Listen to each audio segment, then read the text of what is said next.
For African nations, the cost of inaction will be extremely high and potentially destabilizing.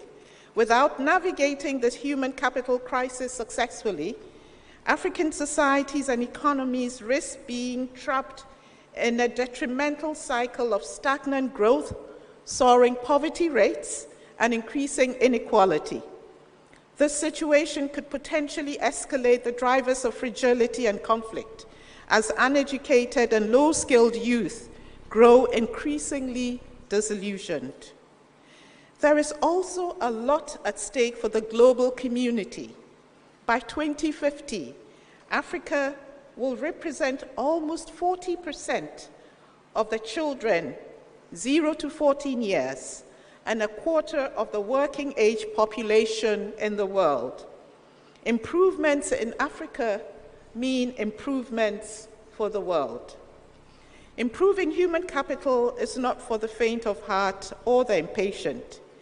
If you allow me to be blunt, human capital is less visible than building a road and requires a longer-term commitment and investments. Yet when we are successful, we transform the lives of generations of children and youth, and the economic return is even higher. And change is possible. During this crisis, we have already experienced success and huge potential. The following examples that I will give are not exhaustive, but illustrate that progress is happening and continues to be possible.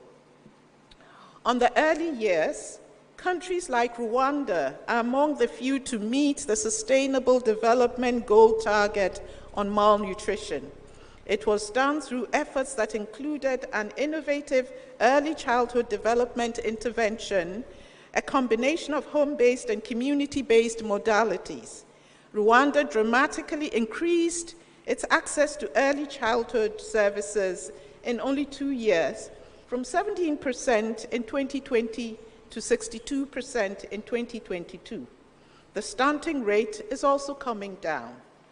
When it comes to learning outcomes, Kenya stands as a testament to the power of steadfast commitment to challenging reforms, ranging from curriculum development, provision of textbooks, and effective teaching